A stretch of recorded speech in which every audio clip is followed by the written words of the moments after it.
Então, voltando, disciplina é a rigorosa observância e o acatamento integral das leis, regulamentos, normas e disposições que fundamentam o organismo de bombeiro militar e coordenam seu funcionamento regular e harmônico, traduzindo-se pelo prefeito cumprimento de dever por parte de todos e de cada um dos componentes desse organismo. Então, disciplina é o quê? Acatamento das normas, leis e regulamentos.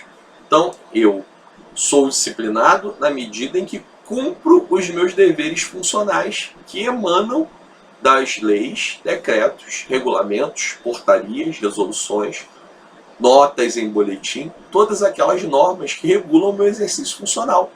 Se eu cumpro as minhas obrigações, se eu cumpro os meus deveres, se eu acato a hierarquia, acato a sequência de autoridade, sou então um militar disciplinado, né?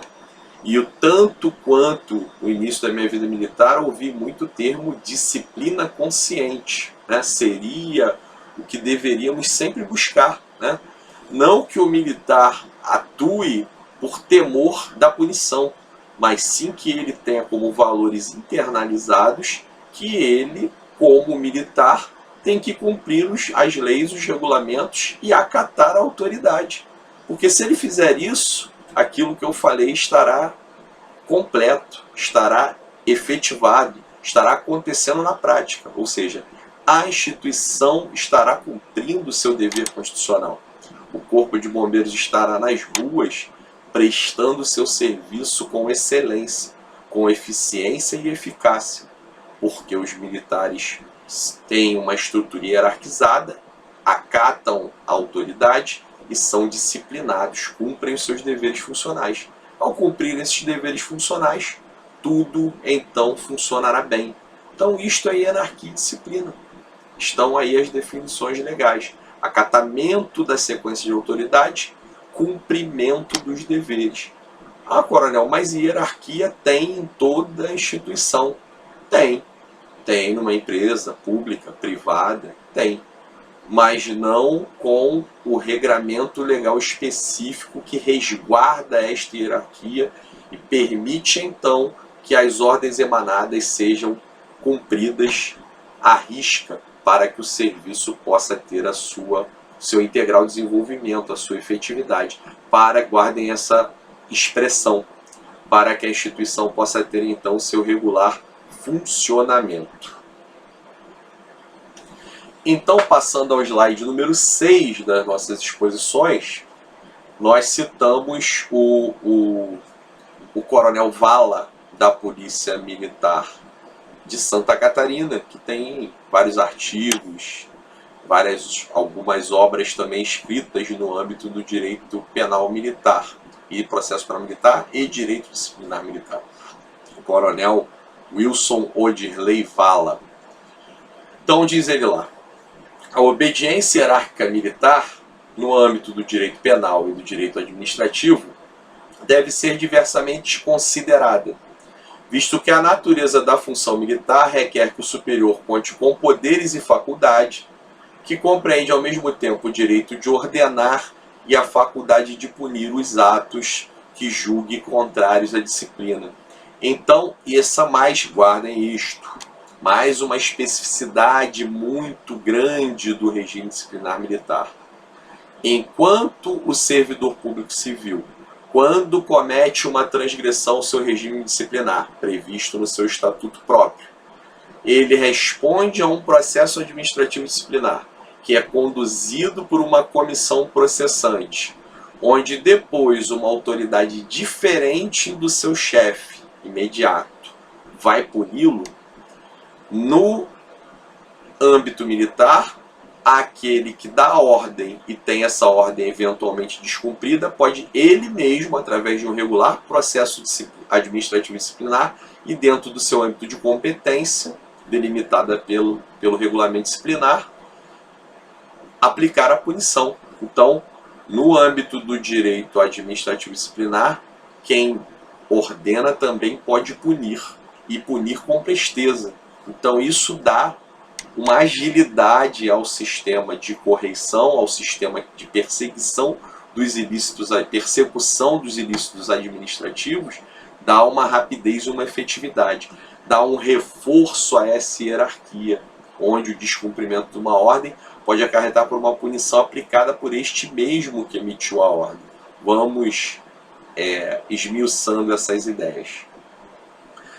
E mais uma citação de José Luiz Campos Júnior. Aliás, não é por outro motivo, portanto, que a obediência hierárquica é, no consenso geral, o princípio maior da vida orgânica e funcional das Forças Armadas. O ataque a esse princípio leva à dissolução da ordem e do serviço militar. Então, pessoal, militarismo é uma estrutura vertical, né?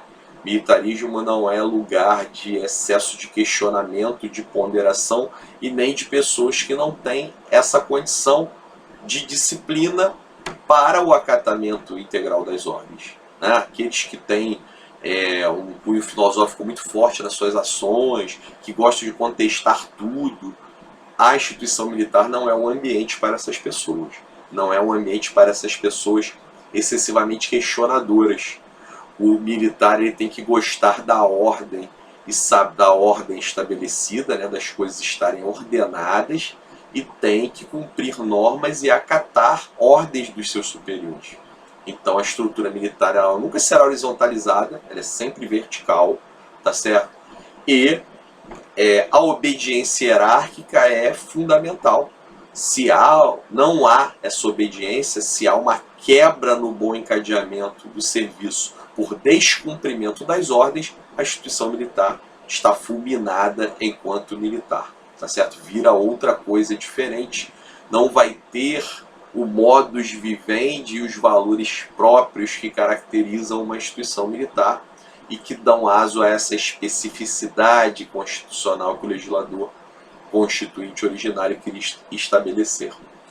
Então sabendo que a hierarquia e disciplina são princípios basilares, que elas geram então uma ordem hierárquica que estabelece uma obediência hierárquica, vamos então estudar o chamado dever de obediência. O que seria isso? O que seria então o dever de obediência do subordinado em face do seu superior hierárquico? O dever de obediência, estou lá no meu slide número 6, consiste em cumprir completa e prontamente as ordens e instruções de manadas de superior hierárquico dadas em matéria de serviço, desde que seu cumprimento não implique na prática de um crime. E em cumprimento do dever de obediência, dentre outras coisas, incumbe ao militar designadamente cumprir completa e prontamente as ordens de seus superiores em matéria de serviço. Daí decorre que aquele que recebe uma ordem tem o direito e o dever de apenas analisar se o autor da ordem tem um poder de superioridade, ou seja, se existe entre os dois a relação de dependência hierárquica sobre a qual se funda o dever de obediência. Se a ordem contrariar preceito regulamentar ou legal, o executante pode solicitar sua confirmação por escrito, cumprindo ao superior que a emitiu atender à solicitação. O inferior terá que cumpri-la, já que somente não se executa a ordem manifestamente criminosa. E aí eu dou um exemplo bem aberrante, né, do que seria uma ordem manifestamente criminosa. É o superior que manda o subordinado eliminar no desafeto, né? Então essa ordem é uma ordem manifestamente criminosa. Está mandando o subordinado cometer um crime. E é somente esta ordem que pode ser prontamente descumprida em âmbito militar. Vou esmiuçar um pouco mais esse conteúdo.